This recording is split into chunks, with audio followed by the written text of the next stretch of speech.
ಬಡವ್ರ ಮಕ್ಕಳು ಬೆಳಿಬೇಕು ಕಣ್ರಿ ಅನ್ನುವಂತಹ ಒಂದು ಥೀಮನ್ನು ಇಟ್ಕೊಂಡು ಬಡವರಲ್ಲಿ ಯಾರೆಲ್ಲ ಟ್ಯಾಲೆಂಟೆಡ್ ಇರುವಂತಹ ವ್ಯಕ್ತಿಗಳಿಗೆ ತನ್ನ ಪ್ರಯೋಗಾತ್ಮಕ ಸಿನಿಮಾಗಳ ಮೂಲಕ ಕನ್ನಡ ಸಿನಿ ಪ್ರೇಕ್ಷಕರಿಗೆ ವಿಭಿನ್ನ ಹಾಗೂ ವಿಶೇಷ ಸಿನಿಮಾಗಳನ್ನು ನೀಡ್ತಾ ಇರುವಂತಹ ಡಾಲಿ ಪಿಕ್ಚರ್ಸ್ ಅಡಿಯಲ್ಲಿ ರೀಸೆಂಟಾಗಿ ಮದರ್ ಪ್ರಾಮಿಸ್ ಸಿನಿಮಾ ಕೂಡ ರಿಲೀಸ್ ಆಗಿದೆ. ಸೊ ಸಾಕಷ್ಟು ಒಂದು ಕಡೆ ವ್ಯಕ್ತವಾಗ್ತಾ ಇದೆ, ಪ್ರಶಂಸೆಗಳ ಸುರಿಮಳೆ ಸುರಿತಾ ಇದೆ. ಮತ್ತೊಂದು ಕಡೆ ಅದೇ ಒಂದು ಸಿನಿಮಾಗೆ ಅಡೆತಡೆಗಳು ಕೂಡ ಕಾಯ್ತಾ ಇರುವಂಥದ್ದು. ಒಂದು ಒಳ್ಳೆ ಕತೆ ಅಥವಾ ಒಂದೊಳ್ಳೆ ಕೆಲಸವನ್ನು ಮಾಡಬೇಕು ಅಂತಂದರೆ ಅಡೆತಡೆಗಳು ಕಾಮನ್ನು. ಸೊ ಈ ಒಂದು ಫೇಸ್ನಲ್ಲಿ ಯಾವ ರೀತಿ ಆ ಒಂದು ನಿಟ್ಟಿನಲ್ಲಿ ಎದುರಿಸ್ತಾ ಇದ್ದಾರೆ ಒಂದಷ್ಟು ವಿಚಾರಗಳನ್ನು ನಟ ಭಯಂಕರ, ನಟ ರಾಕ್ಷಸ ಡಾಲಿ ಧನಂಜಯ ಅವರು ನಮ್ಮ ಸುಮನ್ ಟಿವಿ ಕನ್ನಡದ ಮೂಲಕ ತಿಳಿಸ್ಕೊಡ್ತಾರೆ. ಸರ್, ಮೊದಲನೇದಾಗಿ ಕಂಗ್ರ್ಯಾಚುಲೇಷನ್ಸ್. ಎರಡು ವಿಚಾರಕ್ಕೆ ಹೇಳ್ತೀನಿ, ಒಂದು ಮಗನ ಆಗಮನ, ಮತ್ತೊಂದು ಮದರ್ ಪ್ರಾಮಿಸ್ ಸಿನಿಮಾ. ಎಲ್ಲ ಅಡೆತಡೆಗಳನ್ನು ಮೀರಿಸಿ ಮುಂದಕ್ಕೆ ಹೋಗ್ತಾ ಇರೋದಕ್ಕೆ ಏನು ಹೇಳ್ತೀರಾ? Thank you. ಭಾಳ ಖುಷಿ ಆಯಿತು. ಸಿನಿಮಾನ ಭಾಳ ಚೆನ್ನಾಗಿ ಫಸ್ಟ್ ವೀಕೆ ಥಿಯೇಟ್ರಿಗೆ ಬಂದು ಎಂಜಾಯ್ ಮಾಡಿರುವಂಥ ಎಲ್ಲ ಪ್ರೇಕ್ಷಕರಿಗೆ ಥ್ಯಾಂಕ್ಸ್ ಹೇಳೋಕ್ಕೆ ಇಷ್ಟಪಡ್ತೀನಿ. ಥಿಯೇಟ್ರಲ್ಲಿ ಭಾಳ ಚೆನ್ನಾಗಿ ಎಂಜಾಯ್ ಮಾಡಿದ್ದಾರೆ ಆ್ಯಂಡ್ ಪ್ರೇಕ್ಷಕನಿಗೆ ಸಿನಿಮಾ ರೀಚ್ ಆಗಿದೆ, ಅದು ಬಹಳ ಖುಷಿ. ಸರ್, ಈಗ ಒಂದು ಸಿನಿಮಾ ಯಾಕಂತಂದರೆ ನೀವು ನಟರಾಗಿ ಎಂಟ್ರಿ ಕೊಟ್ಟು ನಿರ್ಮಾಪಕರಾಗಿ ಒಂದೊಳ್ಳೆ ಕಂಟೆಂಟ್ ಇರುವಂಥದ್ದನ್ನು, ಅದ್ರ ಜೊತೆಗೆ ಟ್ಯಾಲೆಂಟ್ ಇರುವಂತಹ ವ್ಯಕ್ತಿಗಳನ್ನು ಕನ್ನಡ ಸಿನಿಮಾ ರಂಗಕ್ಕೆ ಪರಿಚಯ ಮಾಡಿಕೊಡ್ತಿದ್ದೀರಾ ಅಂತಂದಾಗ ಮೊದಲಿಂದನೂ ಕೂಡ ಒಂದಲ್ಲ ಒಂದು ರೀತಿಯಾದಂಥ ಅಡೆತಡೆಗಳು ಬರ್ತಾ ಇದೆ. ಯಾಕೆ ಅಂತ? ಬಿಕಾಸ್ ಯಾಕೆಂತಂದರೆ ನೀವು ಬೆಳೀತಿದ್ದೀರಾ ಅಂತನಾ ಅಥವಾ ನಿಮ್ಮ ತಡೆ ಹಿಡಿಬೇಕು ಅಂತನಾ?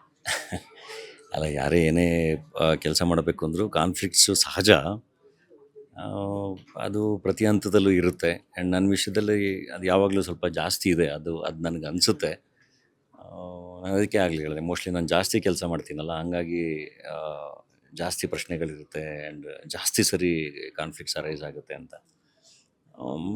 But it's okay. I think ಒಂದು ಒಳ್ಳೆ ದಾರಿಲಿ ನಡಿಬೇಕಾದ್ರೆ ಈ ಥರದ ಅಡೆತಡೆಗಳು ಇವೆಲ್ಲ ಇದ್ದೇ ಇರ್ತವೆ. ಫೈನಲಿ ಒಂದು ಒಳ್ಳೆ ಕೆಲಸಗಳು ಯಾವತ್ತಿದ್ರೂ ಗೆಲ್ಲೇಬೇಕು. ಅದು ನೀವು ನಿಜವಾಗ್ಲೂ ಪಾಸಿಟಿವ್ ಆಗಿ, ಪ್ರೊಡಕ್ಟಿವ್ ಆಗಿ ನೀವು ಕಾಂಟ್ರಿಬ್ಯೂಟ್ ಮಾಡ್ಕೊಂಡು ಹೋಗ್ತಿದ್ದೀರಾ ಅಂದರೆ ಅದು ಒಂದಲ್ಲ ಒಂದು ರೀತಿಲಿ ಅದು ಜನಕ್ಕೆ ತಲುಪಲೇಬೇಕು. ಐ ಥಿಂಕ್ ಅಲ್ಟಿಮೇಟ್ಲಿ ಪ್ರೇಕ್ಷಕ ಇದಾರಲ್ಲ, ಪ್ರೇಕ್ಷಕರೇ ಎಲ್ಲವನ್ನು ಡಿಸೈಡ್ ಮಾಡೋದು.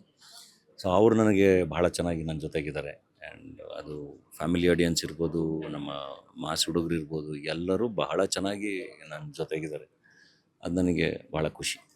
ಸರ್, ಮೊದಲು ನೀವು ಇಂಡಸ್ಟ್ರಿಗೆ ಬಂದಾಗ ಈ ಥರ ಅಡೆತಡೆಗಳು ಎದುರಾದಾಗ ನಿಮ್ಗೊಂಥರ ಭಯ ಅನಿಸ್ತಿತ್ತು, ಹಾಗೆಯೇ ಯಾವ ರೀತಿ ರೆಸ್ಪಾನ್ಸ್ ಮಾಡಬೇಕು ಅನ್ನೋದು ಇರ್ತಿತ್ತು. ಬಟ್ ಕಂಟಿನ್ಯೂಸ್ ಆಗಿ ಬಂದಾಗ ನಿಮ್ಮಲ್ಲಿ ಏನು ಬದಲಾವಣೆ ಕಂಡುಕೊಂಡ್ರಿ ನೀವು ಇದನ್ನು ಎದುರಿಸಬೇಕು ಅಂದಾಗ? ಏನಿಲ್ಲ, ಇಗ್ನೋರ್ ಮಾಡೋದು ಕಲ್ತ್ಕೋಬೇಕಷ್ಟೇ. ಅಂದರೆ ಕೆಲಸದ ಕಡೆಗೆ ಫೋಕಸ್ ಮಾಡ್ಬೇಕು. ನನ್ನ ಇಂಟರ್ವ್ಯೂಸ್ಗಳಿಂದನೂ ಬಹಳ ದೂರ ಉಳ್ಕೊಂಡಿರೋದೇ ಅದಕ್ಕೇನೆ. ಅಂದರೆ ಕುತ್ಕೊಂಡು ನಾವು ಮಾತಾಡೋದ್ರಿಂದ ಏನೂ ಆಗಲ್ಲ, ಅಥವಾ ಕುತ್ಕೊಂಡು ಅದನ್ನೇ ಅಡ್ರೆಸ್ ಮಾಡ್ಕೊಂಡು ಕುತ್ಕೊಳ್ಳೋದ್ರಿಂದ ಏನೂ ಆಗಲ್ಲ. ಮತ್ತೆ ಅದಕ್ಕೆ ಇನ್ನೇನೋ ಹುಟ್ಟುತ್ತೆ, ಮತ್ತೆ ಅದೊಂದು ನಡೀತಾನೇ ಇರುತ್ತದು. So it's better to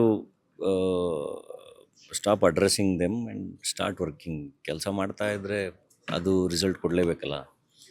so ಹಾಗಾಗಿ ನಾನು ಬರೀ ಕೆಲಸದ ಕಡೆಗಿದ್ದೆ.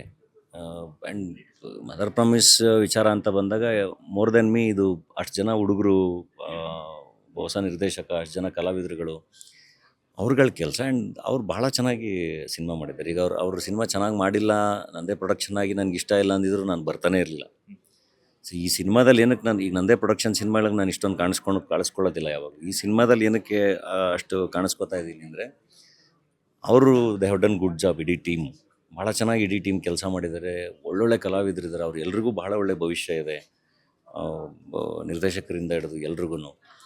ಸೊ ಈ ಸಿನಿಮಾಗೆ ತೊಂದರೆ ಆಗಬಾರ್ದು ಅನ್ನೋ ಕಾರಣಕ್ಕೆ ನಾನು ಬಂದು ಮಾತಾಡ್ತಾ ಇದ್ದೀನಿ ಅಷ್ಟೇ. ಅದರ್ವೈಸ್ ಇಲ್ಲಾಂದರೆ ನಾನು ಯಾವುದನ್ನು ಅಟೆಂಡ್ ಮಾಡೋಕ್ಕೂ ಹೋಗಲ್ಲ. ಸೊ ಕೆಲಸ ಮಾಡೋಣ ಅಂತ ಇರ್ತೀನಿ. ಒಂದು ಕಡೆ ಪ್ರೊಫೆಷ್ನಲ್ ಲೈಫಲ್ಲೂ ಸುದ್ದಿ ಮಾಡ್ತೀರಾ ಸಿನಿಮಾಗಳ ಮೂಲಕ, ಇನ್ನೊಂದು ಕಡೆ ಚಿಕನ್ ತಿಂದರೂ ಕೂಡ ಸುದ್ದಿ ಆಗುತ್ತೆ. ಕಾಣದ ಕೈಗಳ ಏನಾದರೂ ಇದೆಯಾ?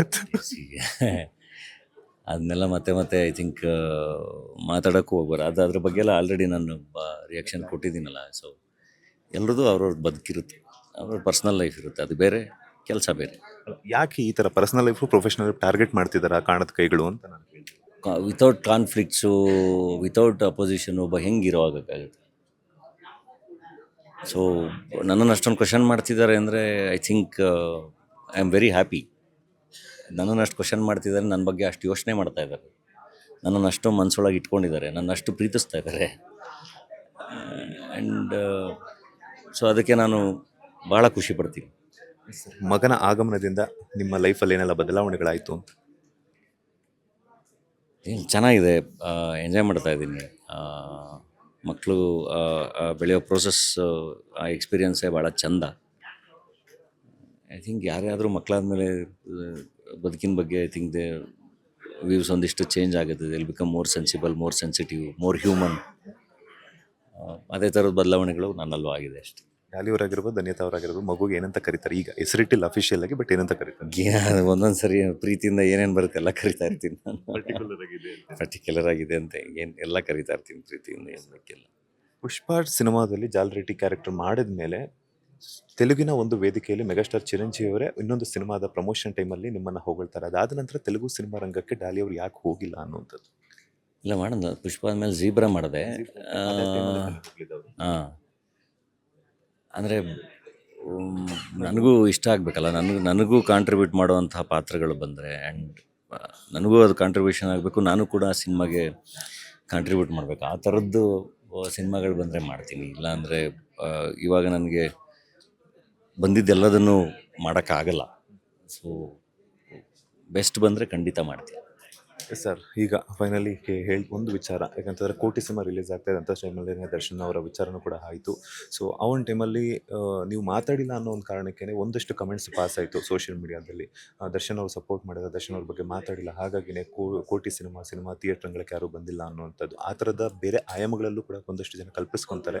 ಸೊ ಏನು ಹೇಳ್ತೀರಾ ದರ್ಶನ್ ಅವರ ನಿಮ್ಮ ಬಾಂಡಿಂಗ್? ಬಿಕಾಸ್ ಯಾಕಂತಂದರೆ ಟಗರು ಪಲ್ಯ ಟ್ರೈಲರ್ ಲಾಂಚ್ಗೂ ಕೂಡ ಅವ್ರು ಬಂದು ನಿಮ್ಗೆ ಸಪೋರ್ಟ್ ಮಾಡಿದ್ರು, ಅಣ್ಣ ತಮ್ಮನ ಬಾಂಡಿಂಗ್ ಇದೆ, ಏನು ಹೇಳ್ತೀರಾ? ಅಲ್ಲ, ಅದೇನು ಗೊತ್ತಾ, ಪದೇ ಪದೇ ಅದೇ ಮಾತಾಡಿದ್ರೆ ಮತ್ತೆ ಬೇರೆ ಬೇರೆ ಥರ ವಿಷಯಗಳು ಇದಾಗುತ್ತೆ.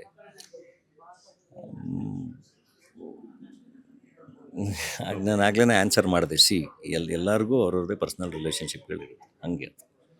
ಸೊ ನಮ್ಮ ಸಂಬಂಧಗಳು ಬೇರೆ.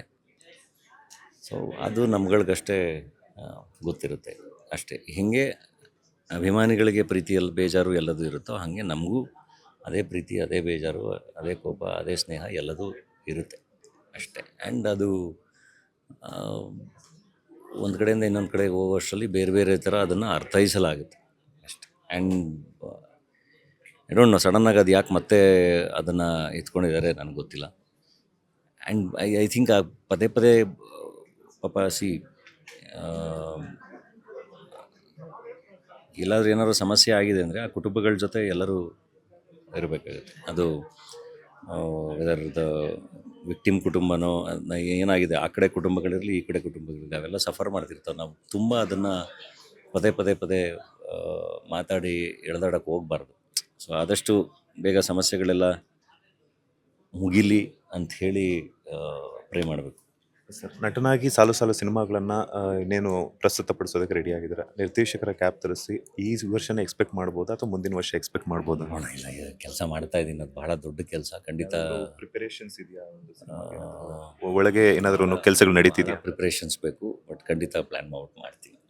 ಓಕೆ, ಯಾರಿಗೆ ಆ್ಯಕ್ಷನ್ ಕಟ್ ಹೇಳ್ತಾರೆ ಡಾಲಿ ಅವರು ನಿರ್ದೇಶಕರಾದರೆ ಅಂತ ನಿಮ್ಗೆ ನೀವೇ ಹೇಳ್ಕೊಳ್ತಾರೆ ಅಥವಾ ಕನ್ನಡ ಸಿನಿಮಾಗದ ಯಾವ ನಟನಿಗೆ ಹೇಳ್ತಾರೆ ಅಂತ?